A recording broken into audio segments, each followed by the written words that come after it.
So as part of Jira configuration, especially when we are working on the Jira application, configuration is one of the key and important element. Being a administrative role, normally configuration is something that we do. In the process of performing this configuration, one of the key and important element today we are discussing about workflow schemas. Because workflow schema configuration is something that we need to configure, especially on the Jira board, which is majorly to the link the different issue kind, different to link the different type of issues within the project, so that whatever the specific workflow you want to generate, everything can be linked to that. So these schemas will also enable us to apply distincting process for various type of works, like wherein to ensure whatever the kind of issues, the types that we are performing, all that. In that regard, so uh, creating a workflow schema is one of the key important things, so that we can associate these workflows with specific issue types, whatever is needed. In this regard, so today I'm going to explain you how to create and how to add a workflow schema, especially on the Jira board. So I'm taking an example here. You can see this is about the Jira admin part, where you will be finding workflows here. In the workflows, I'm choosing workflow schema. That is something that I have taken. So here you see there is an option for add workflow schema. So we have to mention that what type of workflow schema you want to develop. For example, uh,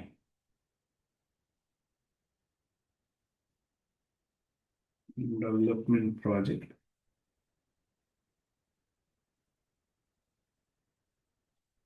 workflow scheme. Okay, this is what generally that, right? So description we need to write.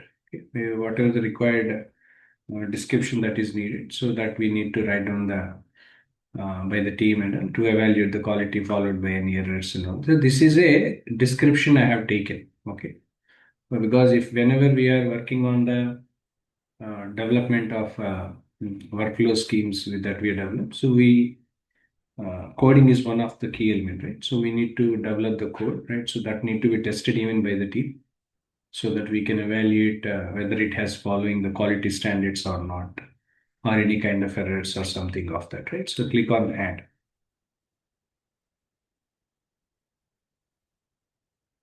Right. So here you can see this is where is here is a schema that we have already added, right? Workflow scheme that is added here.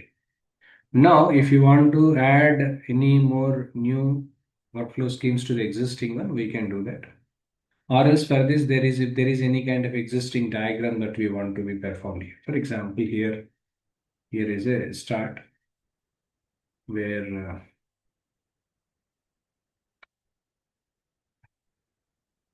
here is a start where if you want to add any kind of new requirements to the existing one, to the existing page, etc., everything that we can do it. If you want to create any kind of diagram for this, can be created. That is option number. Or else if you want to mention about the kind of issues that we have, right? So are there, for example, Jira workflow is something that we have scheme that we created. Whenever we are starting it, it must be in progress. When it is resolved, it must be shown as resolved. At the same time, if the issue that we have closed and all, it should be shown as closed and all. So this we have to update, right? So whatever the required Jira workload we have, etc., everything we have to be updated. Now, if you want to align this to the existing one, or if you want to add a new workflow, everything we need to do. And have selected add existing workflow. So if you want to have a build workflow, here you can see building workflow, or it can be a classic default workflow. I am taking building workflow. Okay, building workflow is something that I have taken. This is the process. Okay, this is the process wherein it was already automatically available. Now we have to update, right? So because we are taking epics, we are taking user stories also in the existing one. At the same time, whatever the Jira workflow that you are mentioning, so that first of all we create epics. After that, in that we rate user stories. That's the reason why these are the two issue types I have taken into account, right? So these are the two issue types that can be taken. So this is how generally the workflow schemas that we need to be updated when we are working on application development from the admin point of view. This is what generally we have to do. Next, apart from that, if you want to add any new workflows to the existing one, okay, existing new workflow, if you want to add any new workflow, we want to add anything existing one, any new one, we can create new, right? So workflow name has to be provided here, whatever the workflow name for the claim cycle, okay? For example, claims processing, one of the functionality for the workflow I'm taking. Assume that we are working for insurance project, right? So claim processing, you need to write on the description here, process the claims.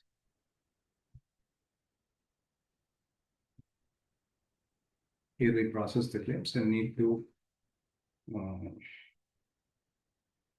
ensure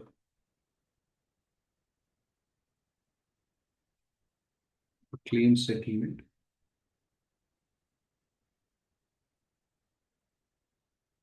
must be done as fast as possible.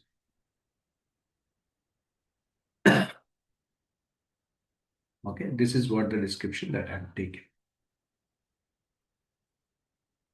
Okay, so unnecessary white spaces. Okay, fine. Okay.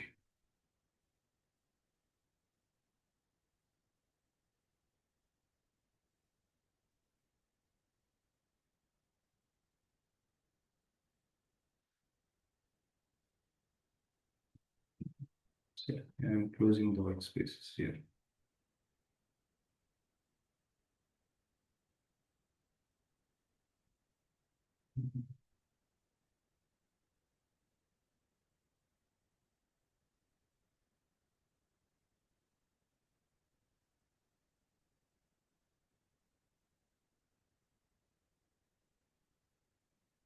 Yeah, workflow created, right? So claims process.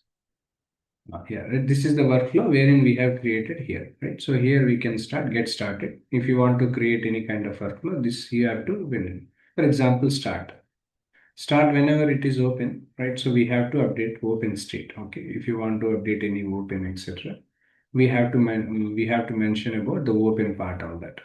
Open, for example, open here, which is called FNOL process, which stands for first notice of loss. Means if there is any claim customer has submitted, the process is called FNOL, first notice of loss, where whenever there is an incident, customer will submit as the first request to us. Once customer has submitted the request, based on that, claim representative team will process it, will verify what type of policy that person is holding, right? What are the benefits and all. And at the same time, situation, right? So, scene inspection, all that process will be continued further. Okay. That's the reason why first notice of loss is the process that has to be initiated in this regard. So, this is important. Next, if you want to know about the category part, if you want to update the category, that is different. Otherwise, if there is any kind of new transitions that are to be taken place, so we can provide the transition name. Okay. Uh, okay. Creating processing name. Okay. Okay. Processing. Okay. This is a processing name I have given. Claim processing name is given here. Right. So claim processing name is given. Now you want to update the rules. Okay, rules may be rules nothing but business rules usually, right? So how are we going to validate that? So etc. We have to make the rules and all. Now when it comes to the rules and all that, there could be one thing like block until it is approval. That is one kind of rule, or restriction based on the status and subtask. Restrict all users, right? So these are the rules we have. For example, I'm taking validating a field. Okay, validating a field, I'm selecting. This is one of the rule I've taken here for the process. Choose an option. Choose an option. Sorry.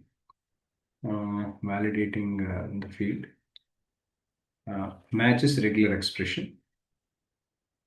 We are assigning to someone, right? Assigning to someone. expression agree. Expression, I am just giving it as agree. Okay, and that is of my choice. I have given taken it. Right. So here you can see validating the field that I have taken. Agree is the regular expression that I am giving here.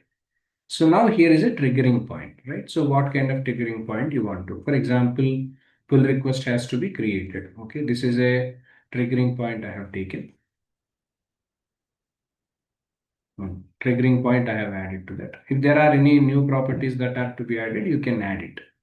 Okay, or else you can update the workflow when and wherever it is required. So once it is completed, assume that the process is initiated so far, we can complete it. Or else if you want to add a new existing ones, if you want to add anything else apart, so that can be added even subsequently. That is different. So depends on the requirement to requirement. Usually this is all something will be varied over here. Or else if you want to update any new processing request, right? So validating triggers, right? So you want to add any new properties to the existing one, right? So if you want to add a new property here, we can add a new property when and wherever it is required. So this is how generally these workflow schemes and workflows we create whenever we are working on the configuration part, especially Jira configuration being a administration, right? Whoever is performing the administration, they have to perform the configurations, etc. This is how generally this workflow schemes and all everything and workflow creations are something that we have to perform.